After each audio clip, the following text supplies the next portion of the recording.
month's Sky Tour.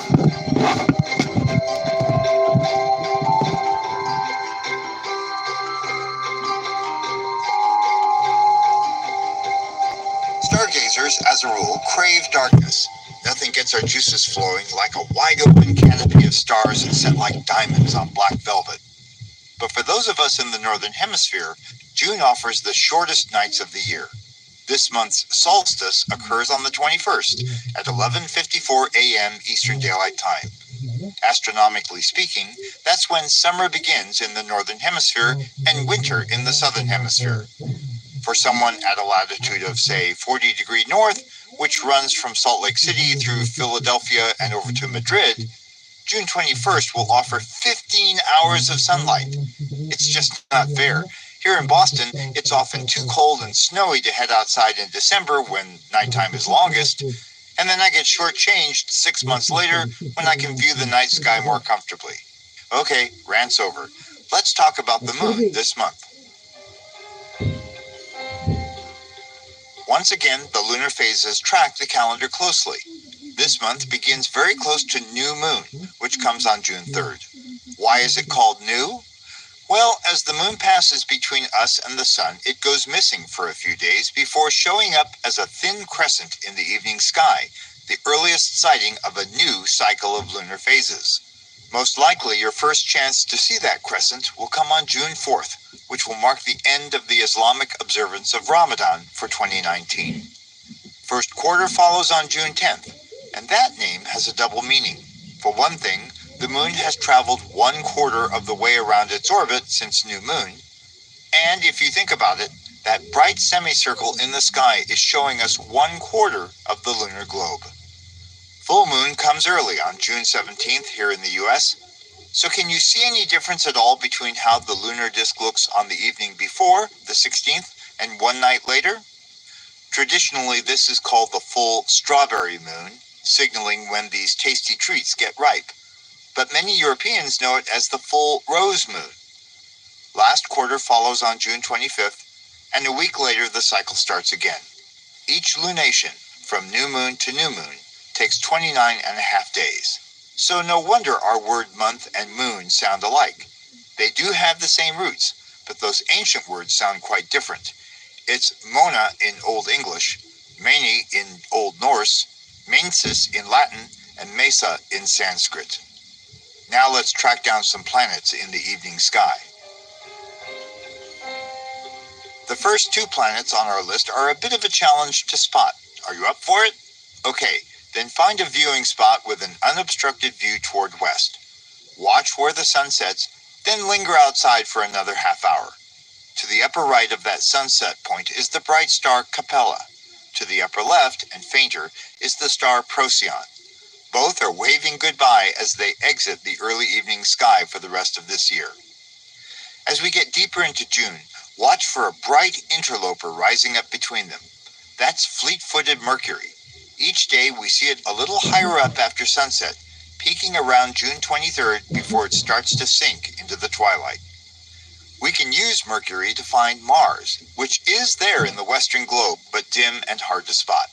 Our best chance is around the 17th, give or take a day, when these two planets will be less than 1 degree apart. Although it's the larger planet, Mars is on the far side of the sun from us and quite a bit fainter than Mercury. If you can't spot Mercury or Mars, don't despair. Wait until it gets good and dark, and then wheel around to face the horizon opposite where sunset happened. In no time at all, we'll spot a super bright star looming over the horizon. That's no star, it's Jupiter, the king of planets, and it's unmistakable. On June 10th, Jupiter reaches what's called opposition. By then, it'll be opposite the sun in the sky, rising at sunset, staying up all night, and setting at sunrise. It's also when Jupiter will be closest to us, and therefore its brightest. Watch how Jupiter sits a little higher up week by week as darkness falls. It'll be gracing our evening skies for almost all of the rest of this year. And for an extra treat, keep an eye on where Jupiter rises, and then check that same spot about 2 hours later. You'll get to see a fourth planet, Saturn, rising into the late evening darkness. By then, you'll be seeing lots of stars. So which ones are which? Let's find out. Once evening's twilight has faded away, look toward where the sun set and make a quarter turn to the left to face south. Do you see that bright star kind of on its own? That's Spica. Most everyone calls this star Spica, but I'm being true to its Latin roots. Anyway, it's the anchor star in the constellation Virgo, the maiden. She's lying down in the sky with her head off to the right and her legs toward left. Spica, which is Latin for ear of grain, marks one of her hands. In fact, depictions of Virgo often show her holding some wheat stalks. Before it gets too late, look lower down and a bit to the right for a quartet of fainter stars arranged like a misshapen box. This is Corvus, the crow. Now glide a little farther to the right to find the constellation Leo, the lion, and Regulus, its brightest star. If you look at this arrangement at the same time each night, say 9 p.m., you'll notice that the stars are gradually moving down toward the western horizon, day by day, week by week. That's all due to Earth's motion along its orbit. Meanwhile, way over in the southeast, Jupiter has some company. Clench your fist and hold it out at arm's length.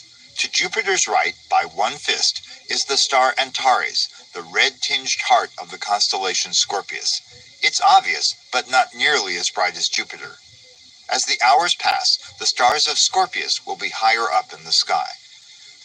Take a moment to compare the color of Antares and Spica. Antares means the rival of Mars, and it has a distinctly peachy color. But Spica looks icy white, a consequence of being a much hotter star. Halfway between them is the dim constellation of Libra, representing a scale or balance for measuring weights. Long ago, skywatchers considered Libra to be part of Scorpius. Its brightest star, more than 2 fists to the upper right of Antares, is named Zubin-esh-Shamali. Nearby, a bit to the lower right, is Zubin-el-Genubi. These are fun names to say, and they have interesting meanings in Arabic. Zubin-esh-Shamali means the northern claw, and Zubin-el-Genubi the southern claw. A balance doesn't have claws, of course, but a scorpion does. Ancient Babylonians considered these 2 stars to mark the front of the celestial scorpion, and even though they're officially now in Libra, their names stuck. If the sky is clear and your light pollution isn't too bad, you can see that Zubin-esh-Shamali and Zubin-el-Genubi form the upper right side of a kite-shaped quartet of stars. That's Libra, or most of it anyway. Now you might know that the sun and major planets travel around the sky through a sequence of 12 constellations called the zodiac. Scorpius is one of them, and so are Libra, Virgo, and Leo. This chain of constellations forms a highway of sorts along the ecliptic, which marks the plane of Earth's orbit and basically those of all the planets in the sky. Here's one more star to check out. Crane your neck and look straight up to spot Arcturus, the 4th brightest star in the nighttime sky. Can you detect a bit of ginger ale tinge in its light?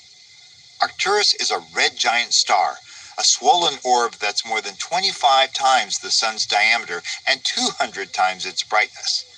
It's fairly close by as stars go, only 37 light years away. Now you might be wondering why I've spent all this time talking about the evening stars and nothing at all about the ones visible before dawn. Well, look, let's be honest here. For those of us in the US and Canada, during June the sun rises at 5:30 a.m. or earlier, depending on where you live, and the last stars slip away in dawn twilight an hour or so beforehand. Are you really up that early? Well, if so, keep an eye out for Saturn, low and getting ready to set over the western horizon. That's about it for this month. If you want more tips for viewing the night sky, check out Sky at a Glance at our website, skyandtelescope.com, which offers great star and planet gazing activities on a day-by-day basis. If you haven't already subscribed, you can find this sky tour on Apple Podcasts, Spotify, Stitcher, or wherever you listen. And please leave a rating or review. It'll help others find the show. And if you want to explore the solar system and universe more deeply, please do check out the full line of binoculars and telescopes available at celestron.com. Sky Tour is a production of F&W Media Studios and is produced by me, Kelly Beatty. Our executive producer of podcasts is Jared Mayer. Join me next month when I'll show you how to track down all of the scorpion in the sky to stay clear of it, depending on your point of view. Until then, I wish you clear skies.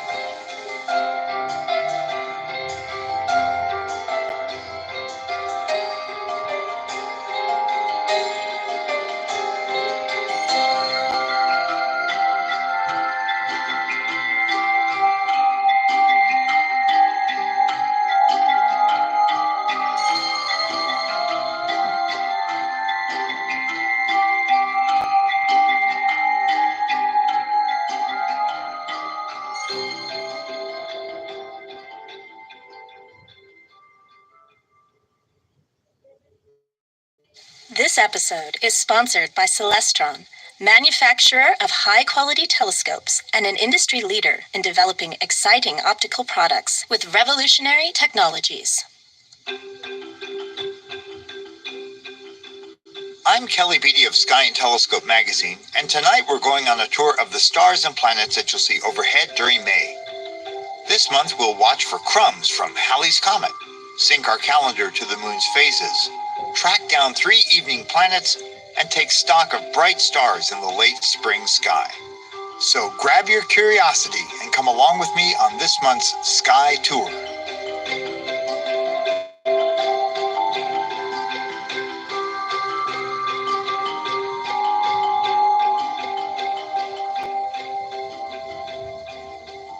Most of us know about Halley's Comet, and you might even know that it has a 75-year-long orbit. But this famous object hasn't been anywhere near Earth since the mid-1980s. In fact, right now it's out beyond Neptune and still moving away from us. The comet's turnaround back toward the sun won't occur until late 2023. But each year about this time, planet Earth glides across the orbit of Halley's Comet, and when that happens, we run into rocky grit shed by the comet centuries ago. Those bits of Halley that slam into our atmosphere are tiny, most no more than 1,000th of a gram. But they arrive at 66 kilometers per second. That's 148,000 miles per hour. That's a lot of kinetic energy, and it gets dissipated high in the atmosphere as brief shooting stars. Astronomers call this annual cosmic light show the Eta Aquariid meteor shower, because these crumbs from Halley's Comet appear to plow into us from the direction of the constellation Aquarius, and near one particular star named Eta Aquarii. The good news is that when the shower peaks on May 6th, moonlight won't be a problem at all. The bad news is that Aquarius isn't in the evening sky right now, and it's relatively far south in the sky.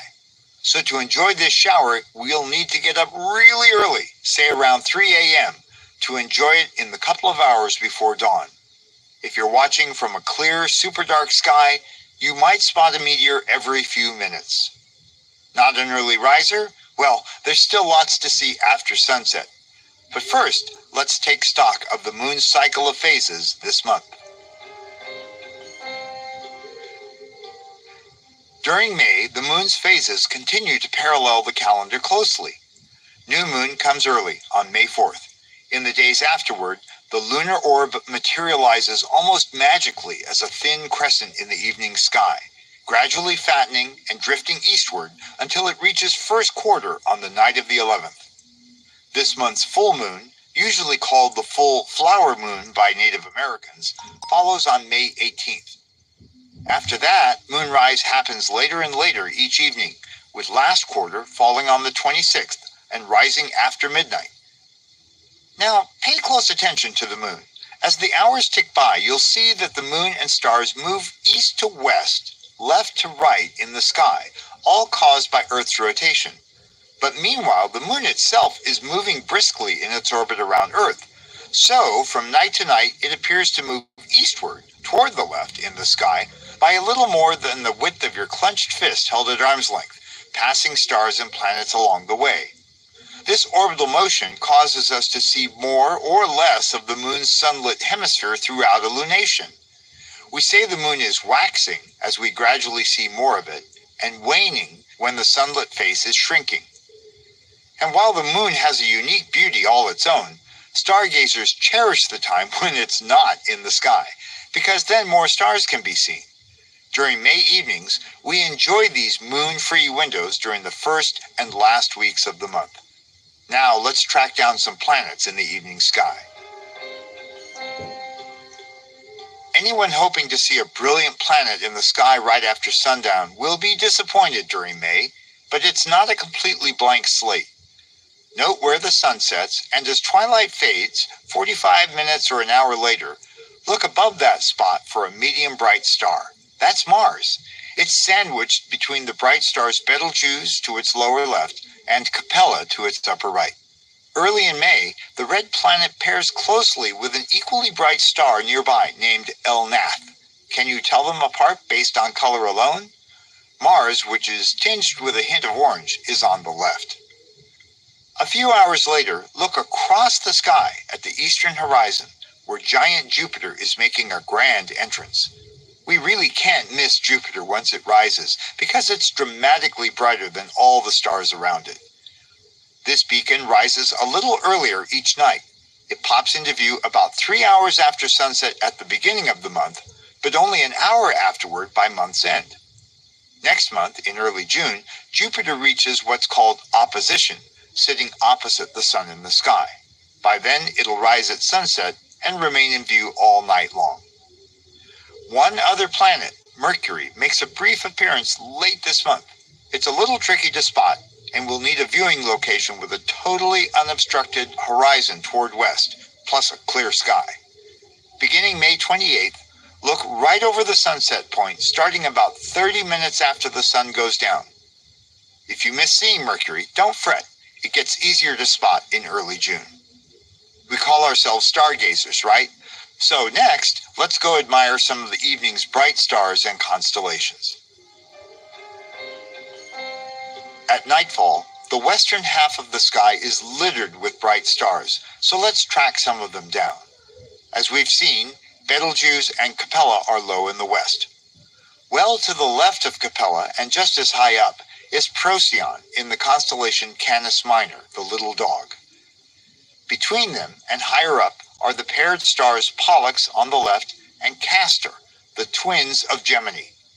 These are the last vestiges of wintertime constellations that are past their expiration dates and sinking into the western twilight. Much higher than all of these, about 2/3 of the way to overhead, is Regulus, the alpha star in the constellation Leo the Lion. Regulus sits at the bottom of a star pattern called the sickle, because it looks like that old-time hand tool with a curved blade that we used to use to harvest crops. Regulus is at the bottom of the handle. Or maybe you'll see it more easily if you look for a question mark facing the wrong way. It's about the size of your clenched fist. The stars in the sickle trace out the head of Leo, Regulus marks the lion's heart, and its body extends off to the upper left. There's one obvious pattern that just about everyone knows, the Big Dipper, and to find it, all we have to do is turn and look up, way up. We see the Big Dipper looming over us, with its curved handle bent upward and its four-sided bowl apparently overturned, as if dumping soup into some imaginary pot. Even though it's so well known, the Big Dipper isn't truly a constellation. It's what astronomers call an asterism, which is simply any group of stars that make a pattern. The Dipper is part of a larger constellation called Ursa Major, the Big Bear. Right now, this woolly beast is on its back, with the stars in the Dipper's handle serving as the bear's tail, the bowl marking its back, and its head off to the left. Most constellations and asterisms are chance alignments of stars that lie at different distances from Earth. But the Big Dipper breaks that rule. 5 of its 7 stars are equally far away, about 80 light years from Earth.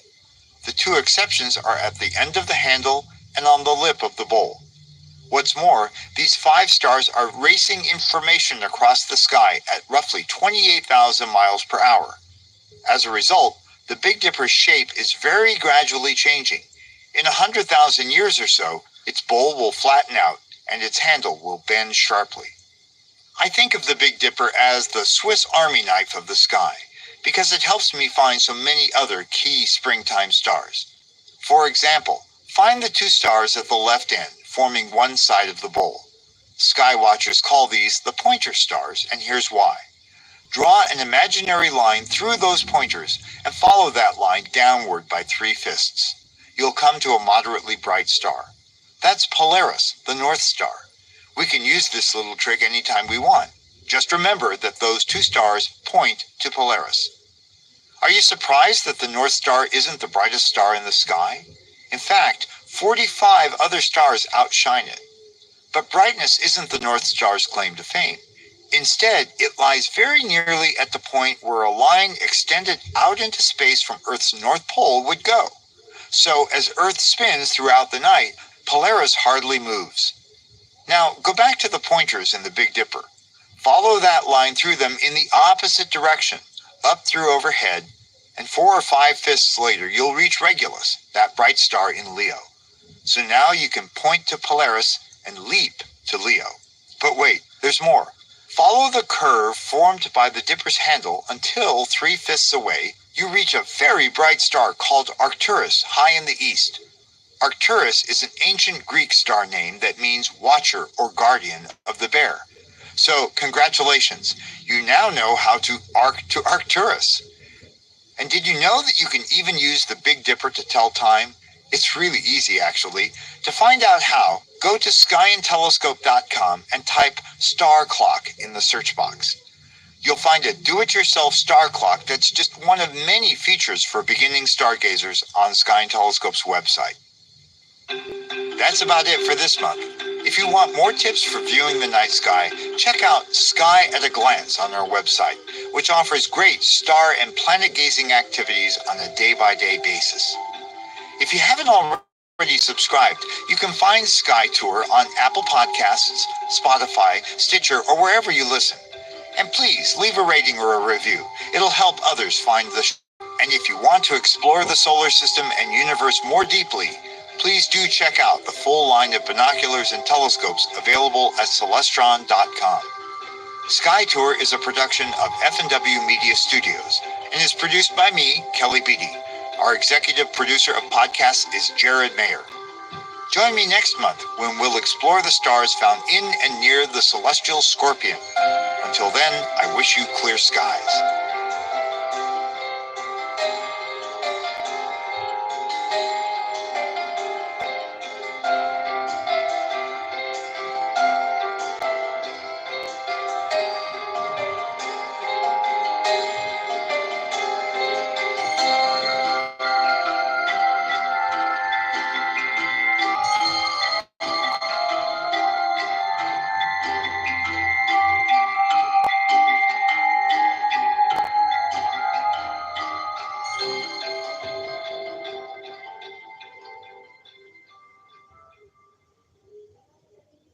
This episode is sponsored by Celestron, manufacturer of high-quality telescopes and an industry leader in developing exciting optical products with revolutionary technologies.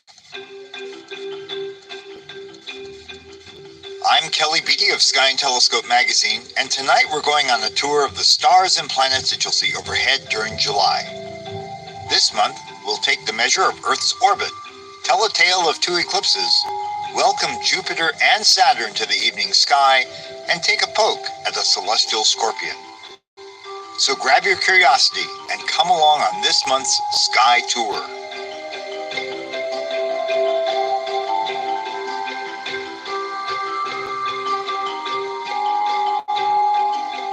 Hey, it's summertime, at least here in the Northern Hemisphere. Long, warm days and short, warm nights. You'd be surprised how many people think it's hotter now because Earth is closer to the sun. Nope, that's not it. In fact, on July 4th, our little planet will be its farthest away, just over 94.5 million miles, not the average 93 million. No, the reason that it's hot right now is that the northern hemisphere is tipped toward the sun. And that means Earth's bottom half is tipped away from the sun. So right now, it's midwinter in Australia. True darkness is fleeting in summertime, especially at higher latitudes. Here in the Boston area, for example, the last bit of twilight lingers in the west until about 10:30, leaving less than 5 hours of complete darkness to revel in the star-spangled night before dawn begins to creep up in the east. So let's make the most of the darkness we have. And to do that, we'll need to know the moon's whereabouts this month.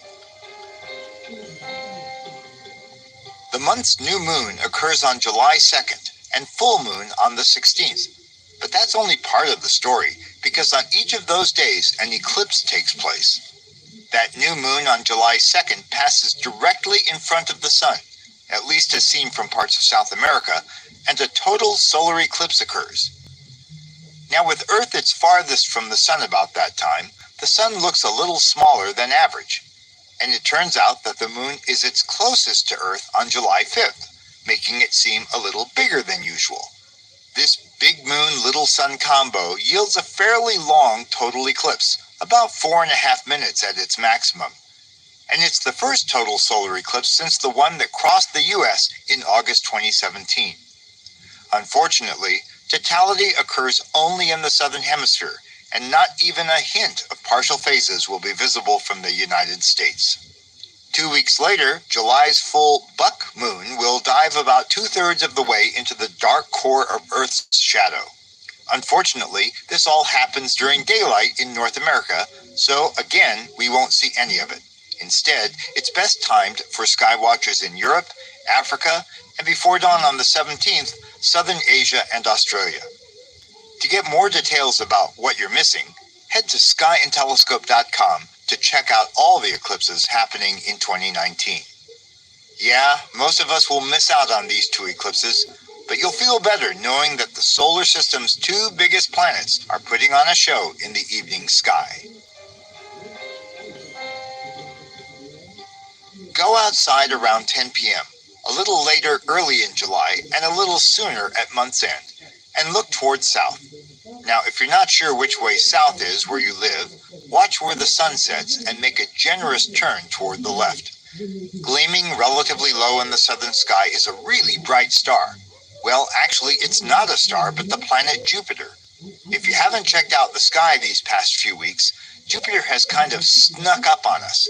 Back on June 10th, Jupiter reached what's called opposition, that is, positioned opposite the sun in the sky. You might have missed it because it rose right at sunset. But since then, week by week, Jupiter has nudged a little higher up as darkness falls. Now be a little patient and take another look towards south later in the evening, say 11 p.m. Earth's rotation has caused Jupiter to swing to the right, over to the southwest, and you'll see that it's being trailed by another bright beacon well to its left, over in the east, and not very high up. That is Saturn, and it reaches opposition on July 9th. So both of the solar system's largest planets are in view at the same time, and they'll both be gracing our evening skies through November. Now you know that Saturn is surrounded by a beautiful set of rings, but did you know that those rings affect how bright Saturn looks to the eye? Saturn is tipped about 27 degrees with respect to its orbit, very much like Earth's 23 degrees. And Saturn takes 29.5 years to go around the sun, during which it goes through a cycle of seasons. It turns out that right now, Saturn is tipped toward us, and the rings look wide open from Earth's perspective. Since the ring particles are almost 100% ice, they reflect nearly 100% of the sunlight striking them. So those wide open rings make Saturn appear extra bright. With Jupiter and Saturn serving as our benchmarks, let's do some celestial sightseeing.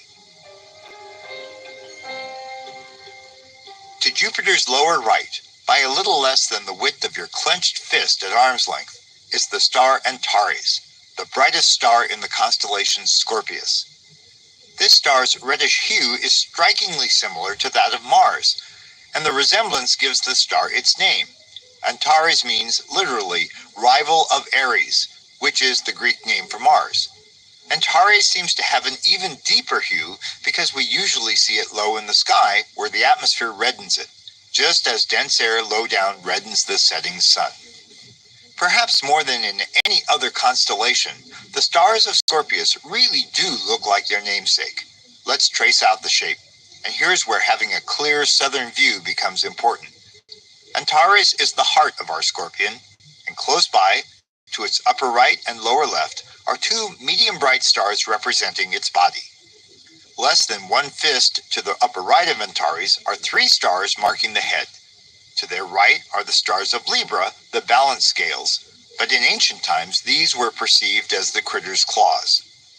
Trailing from Antares to the lower left is a curving string of stars that form the scorpion's tail. They arc down and then turn upward, ending in a close-spaced pair of stars at the stinger end. These are sometimes called the cat's eyes by amateur astronomers. The farther south you live in North America or Europe, the easier it is to see the whole tail and stinger. Scorpius also harbors one of the few star clusters that can be easily seen without binoculars or a telescope. It's just to the upper left of the stinger, spaced by about the width of your middle 3 fingers. This star cluster is the 7th entry in the catalogue of 18th century French astronomer Charles Messier, so it's usually called Messier 7 or M7. But the ancient Greek astronomer Claudius Ptolemy had catalogued it nearly 1600 years before Messier did, describing it as a cloudy star behind the sun if your skies are awash with light pollution or summer haze. But binoculars should show it with ease and resolve it into a swarm of individual stars. Return your gaze to Saturn and look to its immediate lower left. This puts you in the constellation Sagittarius, the Archer. Now, most skywatchers don't see someone slinging arrows here. Instead, look for a grouping of medium bright stars, about the size of your clenched fist, that trace out the shape of a teapot. No kidding. The best time to see this is around midnight when the teapot is due south and highest in the sky.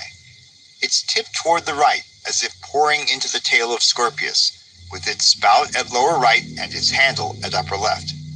Now, just above Saturn are 3 stars in a flat triangle that skywatchers call the teaspoon. Its handle is marked by 2 dim stars a little to the upper left. And although it's completely invisible to our eyes, Pluto is perched just half a fist to Saturn's lower left and some 3 billion miles away. Wow. Now let's swing over to the southwest, about 5 fists to the right of Jupiter. Look for a bright solitary beacon with an icy white color. That's Spica, or more properly, Spica, the anchor star for the constellation Virgo, the Maiden. She's lying sideways in the sky with her head toward the right and her legs toward left.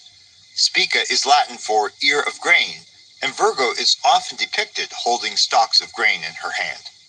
High above Virgo is dazzling Arcturus, the alpha star for the kite-shaped constellation Boötes, meaning herdsman or plowman.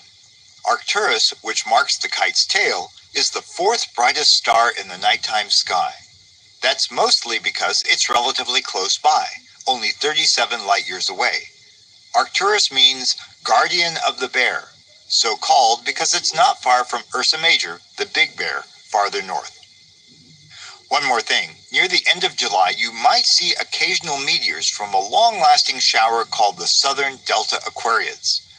This shower has a reputation for delivering a steady stream of meteors over several days, with counts as high as 20 per hour visible from the darkest locations with no interference from moonlight, as will be the case this year. That's about it for this month. If you want more tips for viewing the night sky, check out Sky at a Glance on our website. It offers great star and planet gazing activities on a day-by-day basis. If you haven't already subscribed, you can find this sky tour on Apple Podcasts, Spotify, Stitcher, or wherever you listen. And please leave a rating or review. It helps others find the show. And if you want to explore the solar system and universe more deeply, please do check out the full line of binoculars and telescopes available at Celestron.com. Sky Tour is a production of F&W Media Studios and is produced by me, Kelly Beatty. Our executive producer of podcasts is Jared Mayer. Join me next month when we'll look for steam coming from the teapot and what that has to do with the Milky Way. Until then, I wish you clear skies.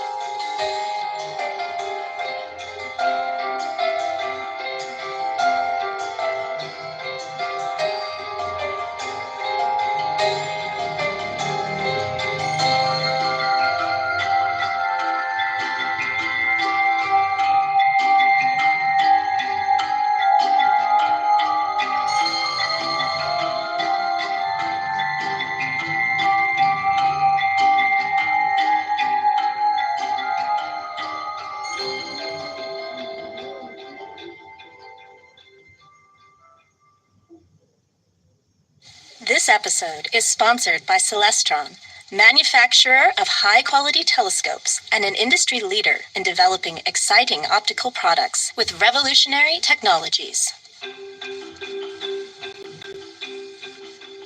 I'm Kelly Beatty of Sky and Telescope magazine, and tonight we're going on a tour of the stars and planets that you'll see overhead during August. This month, we'll plot out the moon's phases, peek perchance at some Perseid meteors, check in with Jupiter and Saturn, and gaze at the center of the Milky Way. So load up on the bug juice and come along with me on this month's Sky Tour.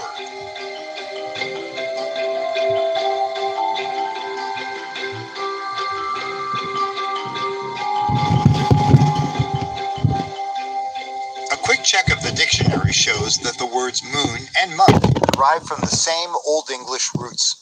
Still, it's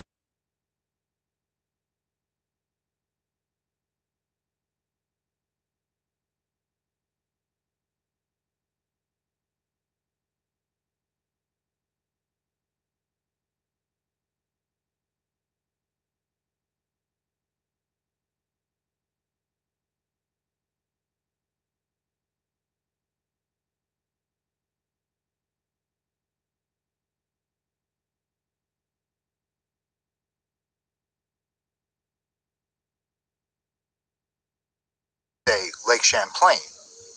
The last or third quarter moon comes on the 23rd, so named not because it's 3/4 illuminated, but instead because it's gone 3/4 of the way around in its orbit.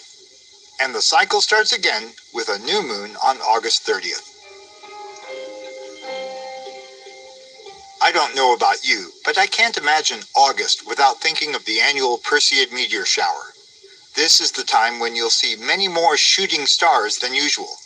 The Perseids have a fairly sharp peak, which this year is forecast for about 9 p.m. Eastern Daylight Time on Monday, August 12th. So the best time to look is later that evening and in the wee hours of Tuesday the 13th.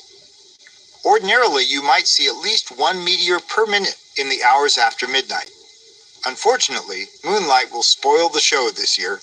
The moon is nearly full and will flood the sky with its light virtually all night.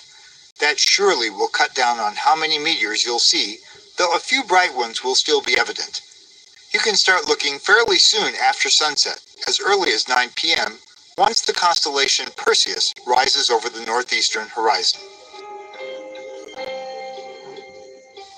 For a long time, no one knew what the Perseids were. Some Catholics believed that these meteors were the burning tears of St. Lawrence, who was martyred in Rome on August 10th of the year 258. Fast forward to 1837, when a Connecticut bookstore clerk named Edward Herrick saw lots of meteors on the night of August 9th. Herrick later concluded that they occur every year on the same date. It turns out that John Locke, the headmaster of a girls' school in Cincinnati, had reached the same conclusion 3 years earlier.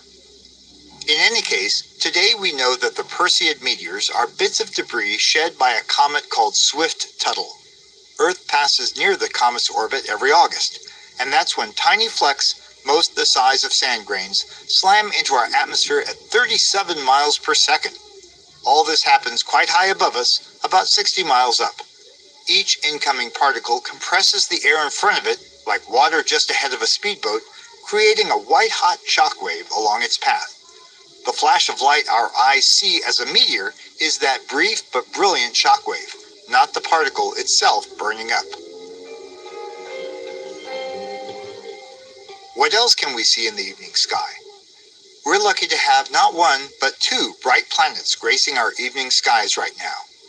Note where the sun sets, then make a quarter turn to your left. You'll find Jupiter almost due south at nightfall, roughly a third of the way from the horizon to overhead, give or take. A fattening gibbous moon is very close by on the night of August 9th. To Jupiter's lower right, a bit less than one clenched fist away, is the star Antares. It's much dimmer than Jupiter and has a slightly reddish color. Antares is the alpha star, the heart of Scorpius, whose head is marked by a vertical arc of 3 medium-bright stars a little to the right. In the northern hemisphere, the closer you live to the equator, the higher up you'll see the Scorpion in the sky. Those of you in southern states like Texas and Florida have much better views than I do way up here in Massachusetts. Last month, when I was chasing down a total solar eclipse in Chile, Scorpius was directly overhead and, well, just incredible. Use Jupiter as a guide and you'll have no trouble finding Saturn. It's over to the left, or east, by about 2 fists. If you've got a small telescope, you'll be able to resolve its rings. But even by eye, it's a lovely creamy white beacon. Just west of Saturn is a charming, well-known asterism, a group of medium bright stars in the shape of a teapot. The handle is on the left, and the spout, tipped down a bit, is on the right. Got it? The whole thing is about the size of your clenched fist. From northern states in Europe, the teapot asterism is 1 or 2 fists above the horizon, so it helps if you look from a spot with a clear, unobstructed view toward the south. Now, when astronomers carved up the sky, they didn't call this the Teapot constellation. Instead, you found the main stars of Sagittarius, the Archer, and you're looking toward the center of our home galaxy. If you're lucky enough to live where the sky is really dark, or if you happen to be on vacation in a rural setting, you'll see what look like puffs of steam rising from the teapot's spout. Those puffs are the countless stars of the Milky Way, which continue upward until they arch overhead and clear across the summer sky. And if you're unlucky enough to live where light pollution is rampant, which is most of us, frankly, you can't see the Milky Way at all. In fact, ask yourself, have you ever seen the Milky Way in all its glory? If not, you really owe it to yourself to get out under a clear, deep black sky this time of year to see all those stars arching across the sky like a great river of light. It's a sight you won't soon forget. Now do an about face so that you're looking roughly north. After evening twilight fades, you'll see the Big Dipper hanging from its handle about halfway up in the sky. At the end of the handle are 4 stars forming its bowl. Your outstretched fist will just cover the bowl. Draw an imaginary line through the bottom pair of stars and follow it up and to the right by about 3 fists until you reach a medium bright star. That's the North Star, called Polaris, and you're now looking due north. Now go back to the Big Dipper, and this time follow the arc of its handle to the left until 3 fists away you come to a bright star perched high above the horizon. That's Arcturus, the 4th brightest star in the nighttime sky. As stars go, this one isn't much bigger or brighter than our own sun, but it's relatively close by, just 37 light years away. Arcturus is a Greek name meaning guardian of the bear, the constellation Ursa Major, which includes the Big Dipper. It's also the alpha star of the constellation Boötes, the plowman. Let's say that one together. Boötes. Got it? It's from the Greek words for plow and ox. Here's a bonus for you early risers. This month, the planet Mercury makes its best appearance before dawn all year. You can start looking for it as August begins. It rises an hour before the sun on the 3rd. But wait several more days, and you'll have an easier time spotting it. On August 9th, Mercury rises 90 minutes before sunrise and stands 10 degrees, a full fist, above the east-northeastern horizon when the sun is still 30 minutes from coming up. Mercury should remain in view for another week or so, actually getting brighter, but sliding a little lower day by day.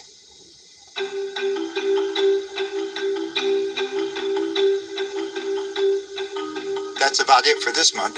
If you want more tips for viewing the night sky, check out skyandtelescope.com, and in particular, Sky at a Glance, which offers great star and planet gazing activities on a day-by-day basis. If you haven't already subscribed, you can find Sky Tour on Apple Podcasts, Spotify, Stitcher, or wherever you listen. And please, leave a rating or a review. It'll help others find the show. And if you want to explore the solar system and universe more deeply, please do check out the full line of binoculars and telescopes available at Celestron.com. Sky Tour is a production of Sky and Telescope, a division of the American Astronomical Society, and is produced by me, Kelly Beatty. Join me next month when we'll go exploring in and around the Summer Triangle. Until then, I wish you clear skies.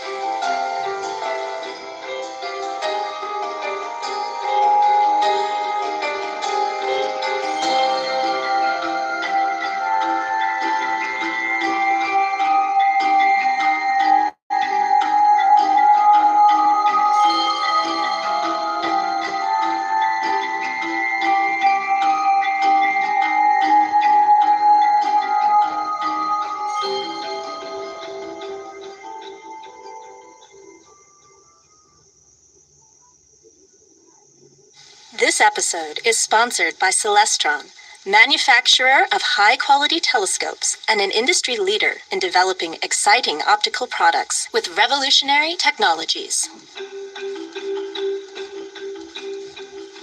I'm Kelly Beatty of Sky and Telescope magazine, and tonight we're going on a tour of the stars and planets that you'll see overhead during September. This month, we celebrate the equinox, find out which lunar phase happens when, stalk the harvest moon, check in with Venus, Jupiter, and Saturn, and explore the summer triangle. So grab your curiosity and come along on this month's Sky Tour.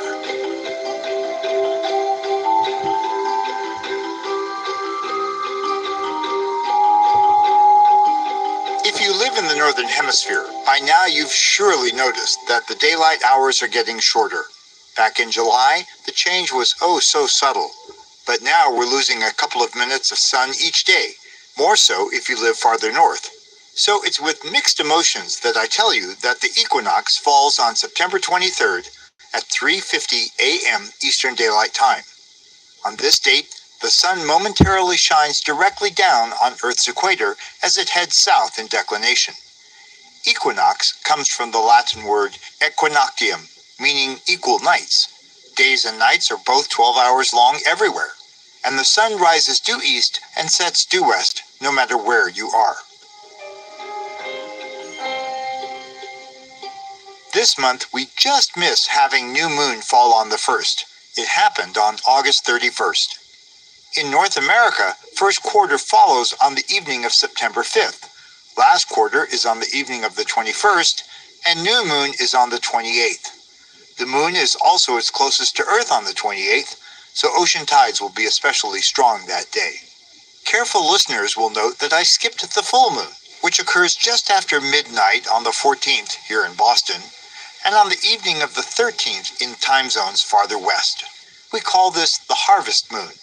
That's because at this time of year, the nearly full moon rises only about a half hour later each succeeding evening, as opposed to the usual 50 minutes.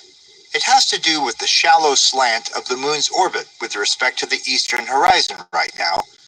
This geometry gives farmers a little extra late evening light for harvesting their crops, hence the name.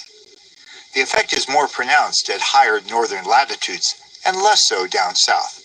Traditionally, the harvest moon is the full moon closest to the equinox, and so that usually happens in September, as this year. But not always. 2 years ago, the harvest moon rose on October 5th. Right now, the small rocky worlds that are Earth's planetary neighbors are positioned too close to the sun to be seen in the pre-dawn or evening sky. Well, Venus is the exception.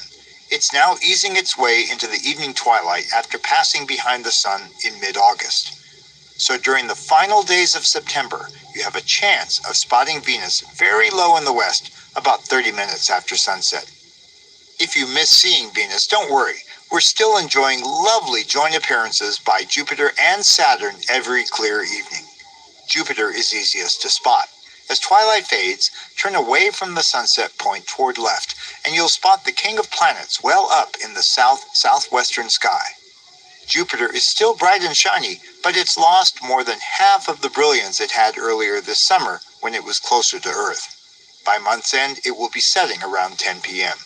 The distinctly reddish star to its lower right, separated by about half the width of your clenched fist held at arm's length, is Antares, which marks the heart of Scorpius. The first quarter moon makes a striking sky triangle with Jupiter and Antares on the evening of September 5th. The other bright planet, Saturn, is also past its prime for evening viewing. It's to the left of Jupiter by about 3 fists, perched almost due south as evening twilight fades. If your sky is not hopelessly swamped by light pollution, look for the pattern of medium bright stars to Saturn's immediate lower right. That's the teapot, a part of the constellation Sagittarius. Summer might be ending astronomically, but most of summer's stars can still be seen. Topping the list is the trio of bright stars collectively called the Summer Triangle. Finding them is easy, even if your backyard is hopelessly awash with light pollution. Lift your gaze up, way up, to find a bright star that's almost directly overhead. That's Vega, or some say Vega. It's in the constellation Lyra, the Lyre. And it's relatively close as stars go, just 25 light years away. Vega and its relative closeness figured prominently in Contact, one of my very favorite movies. Astronomers gauge a star's brightness by a number called its magnitude, and Vega is an important star in this scheme. Some 2,100 years ago, an ancient Greek astronomer named Hipparchus decided to create a method for organizing stars according to their brightness.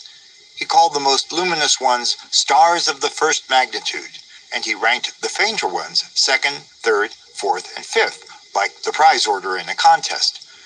The ones that were sixth magnitude marked the limit of visibility with the eye. Modern astronomers have assigned Vega the magnitude of 0.00. Now, it turns out that 4 other nighttime stars are brighter than Vega, and so their magnitudes are negative. One of them is in the evening sky during September. I'll reveal its identity in a moment, but look around yourself to see if you can figure out which one it is. If you're looking up at Vega, you should be also seeing the 2 other corners of the summer triangle. One is to the south of Vega by about 3 times the width of your fist. That's Altair, and it's the main star in the constellation Aquila, the Eagle. The third star is about 2 fists from Vega toward east. That star is called Deneb, a westernized version of the Arabic phrase for hen's tail. Deneb does mark the tail of a bird, but it is a graceful swan, the constellation Cygnus. At the swan's other end is a star called Alberio, Arabic for hen's beak, and it lies midway between Vega and Altair. And in between Deneb and Alberio are a row of 3 stars that mark the swan's body and wings. If you're able to get away from city lights and out under a really dark, moonless sky, you'll see that the swan is gliding right down the middle of the Milky Way's softly glowing river of starlight. So that's the summer triangle. As the weeks go by, this easy-to-spot trio will gradually migrate westward in the sky. It'll stay with us for a few more months before sinking out of sight in the west. Okay, time's up. Have you found the star that's brighter than Vega? Well, if you look west, well to the upper right of where the sun set, there's a star that looks just about as bright. That's Arcturus, the anchor star in a constellation called Boötes. And technically, it does outshine Vega, but only by 5%. Actually, Vega probably looks like the brighter star, both because it's overhead, where there's the least haze, and because Arcturus is slightly reddish. That's about it for this month. If you want more tips for viewing the night sky, check out our website, skyandtelescope.org, which offers great star and planet gazing activities. If you haven't already subscribed, you can find Sky Tour on Apple Podcasts, Spotify, Stitcher, or wherever you listen. And please leave us a rating or review. It'll help others find the show. And if you want to explore the solar system and universe more deeply, please do check out the full line of binoculars and telescopes available at Celestron.com. Sky Tour is a production of Sky and Telescope, a division of the American Astronomical Society, and is produced by me, Kelly Beatty. Next month, we'll spend a little more time with the lyre, eagle, and swan and explore the myths and legends surrounding them. Until then, I wish you clear skies.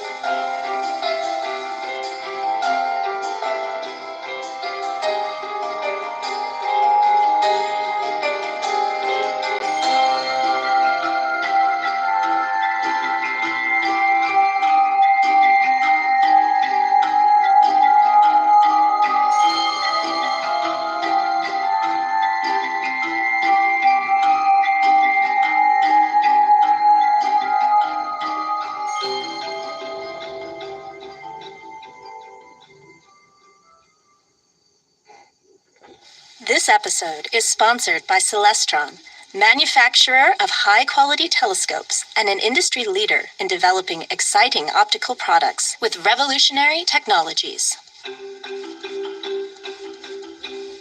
I'm Kelly Beatty of Sky and Telescope magazine, and tonight we're going on a tour of the stars and planets that you'll see overhead during October.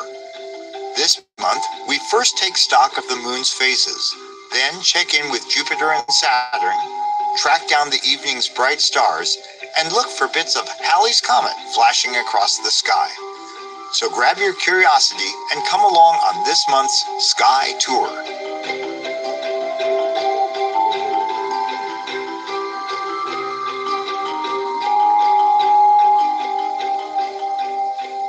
First, let's check out the moon's whereabouts. The time it takes the moon to go through a complete cycle of phases, from new moon to full and back to new, is called a lunation. One lunation takes 29.5 days, which explains why the words moon and month are etymologically so similar. And it also explains why, once in a while, we get 2 new moons in the same month, as happened back in August, or 2 full moons. There's no such drama this month. October begins with the moon already climbing into the evening sky after sunset, with first quarter falling on the 5th and full moon on the 13th. Last quarter follows on the 21st and new moon on the 27th. So, roughly speaking, the moon will be seen in the evening sky for the first half of the month and in the sky before dawn during the second half. And, as I'll note later, we can use that passage across the evening sky to our advantage.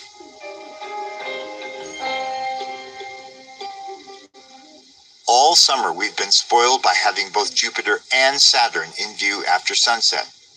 Every clear night, as twilight deepened, the solar system's 2 biggest planets paraded into view. That pairing continues throughout October, though now both planets have slid much farther toward the western horizon. The planets themselves didn't do that. In fact, Jupiter and Saturn orbit very slowly due to their great distance from the Sun and generally move eastward toward the left among the stars. No, that westward slide results because Earth has traveled a third of the way around its orbit since June, causing a big shift in its geometry with respect to the Sun and those planets. Jupiter remains the leading light after evening twilight fades, glowing brightly in the southwest. It sets about 3.5 hours after sunset as October begins, and 2.5 hours as it ends. That might seem like a generous viewing window, but Jupiter will get more and more challenging to spot as it edges ever lower in the southwest. So make sure you find a viewing spot with a clear view in that direction. Keep an eye out for much dimmer Antares, several degrees to Jupiter's lower right. That reddish supergiant star is about all that's left to see of the constellation Scorpius until it crawls out of the pre-dawn twilight early next year. Saturn is dimmer and situated to Jupiter's left by about 2.5 times the width of your clenched fist held at arm's length. If you're hearing this Sky Tour podcast early in the month, you're in luck. Watch for a stunning pairing of Jupiter and a crescent moon on October 3rd, and an even closer pairing of Saturn with the first quarter moon on the 5th. Next summer, Jupiter and Saturn will again be in our evening skies and much closer together, so that'll be a real treat. Now make an about face so that you're facing north, more or less. Not far above the horizon is our old friend, the Big Dipper. Its bowl is on the right, and its handle is sticking out toward the left. Follow the arc of the handle toward the left even farther to reach the bright star Arcturus. As the evening's starry sky pinwheels through the changing seasons, the Big Dipper does a slow counterclockwise dance around Polaris, the North Star. And where is Polaris, you might ask? Some people think it's the brightest star in the sky, but that's not the case. Still, it's easy to spot if you know where to look. So first, find the 2 stars on the right side of the Big Dipper's bowl. Now draw an imaginary line through them and follow that line upward and to the right until you spot a medium bright star pretty much all by itself. There you go, that's Polaris. Now, 3 fists to the right of Polaris and a bit higher up, you'll see a group of 5 stars crudely shaped like a 3. Or maybe you'll see them as a broad W tipped up on its left corner. The whole pattern is a little bigger than your clenched fist. This is the constellation Cassiopeia, who is a queen in Greek mythology. You'll see that Cassiopeia and the Big Dipper are situated on opposite sides of the North Star. So when one is high up, the other is low down. The Dipper dominates in spring and summer, while Cassiopeia rules in fall and winter. Down below Cassiopeia, near the northeastern horizon, is a very obvious star. That's Capella, the sixth brightest star in the nighttime sky. Capella looks like a single star, but in fact it's a quadruple system involving two pairs of suns. One pair consists of stars somewhat like our sun, except that they've gotten big and fat in their old age. They orbit very tightly, circling one another in just 104 days.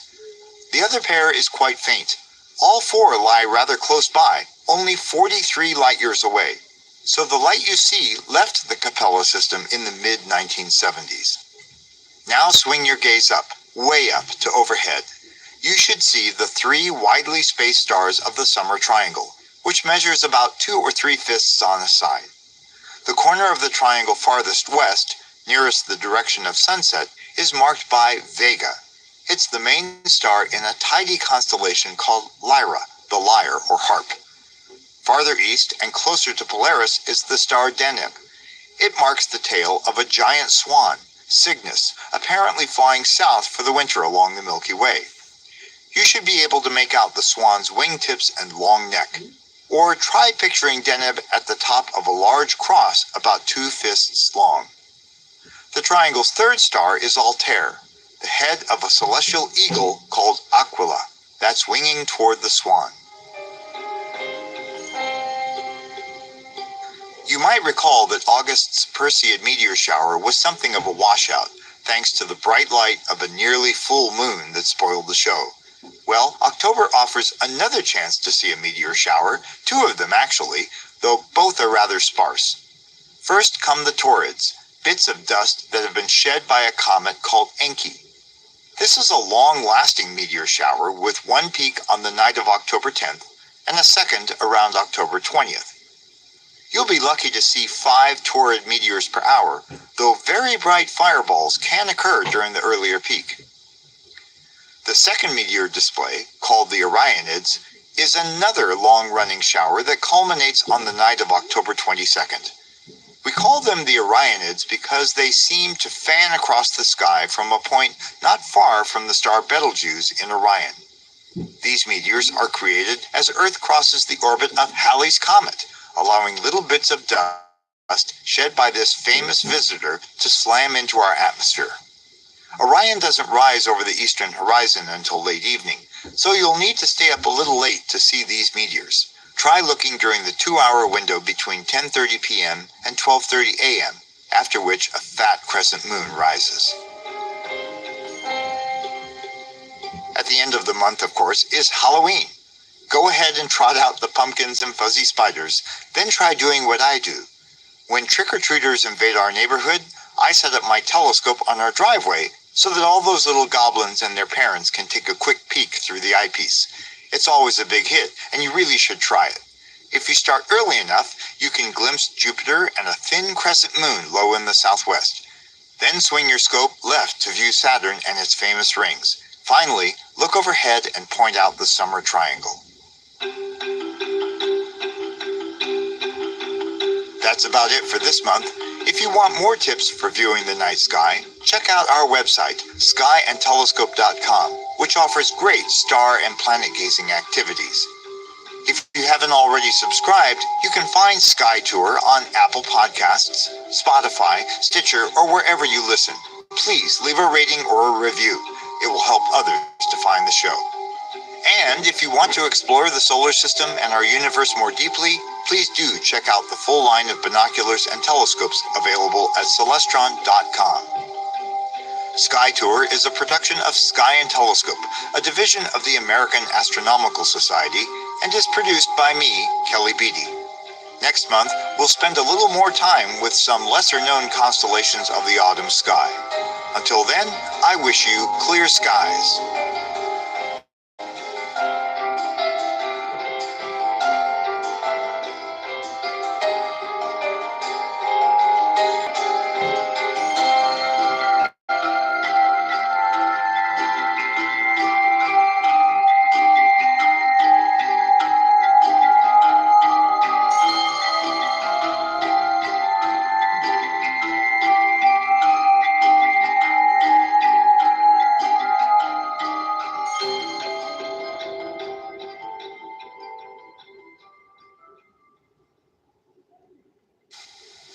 This episode is sponsored by Celestron, manufacturer of high-quality telescopes and an industry leader in developing exciting optical products with revolutionary technologies.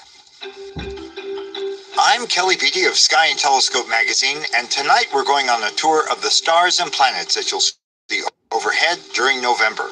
And this month, it's a 5-course celestial meal. We first monitor the moon's motion, watch Mercury make a mad dash, seek out some shooting stars, track down 3 planets, and follow some celestial fish. So grab your curiosity and come along on this month's Sky Tour.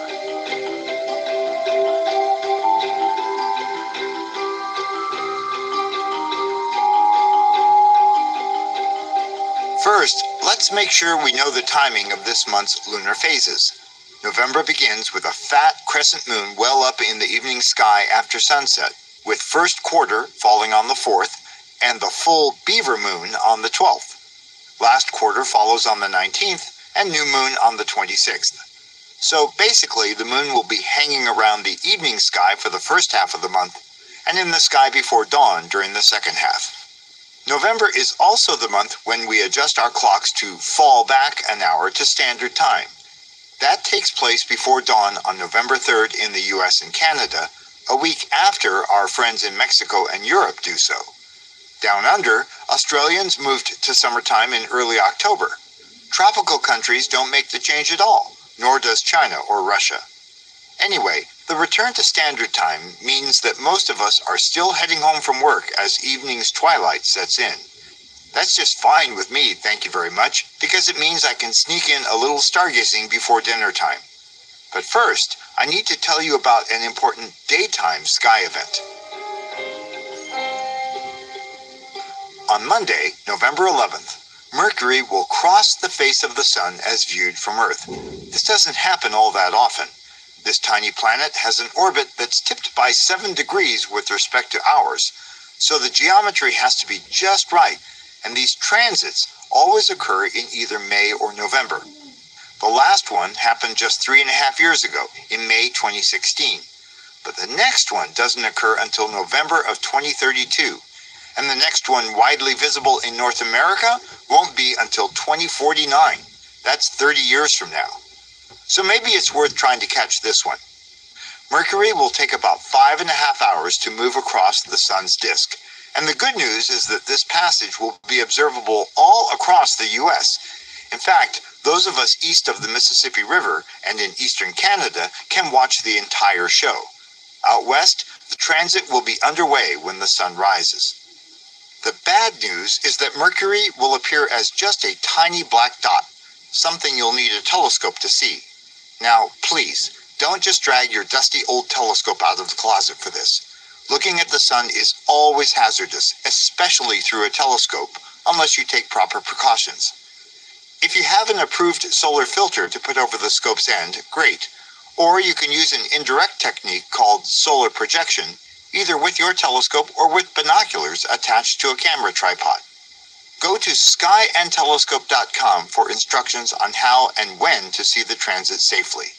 Or just watch one of the online webcasts that will be featured by NASA, Griffith Observatory, and other sites that day. Now, let's get to some nighttime stargazing. Whenever the sky is dark, keep an eye out for shooting stars from a meteor shower known as the Taurids. These are bits of debris shed by a periodic comet called Encke. You might see them any time from mid-October to late November. Usually they're far and few between, at most a few per hour from dusk to dawn, but many of them create spectacular fireballs.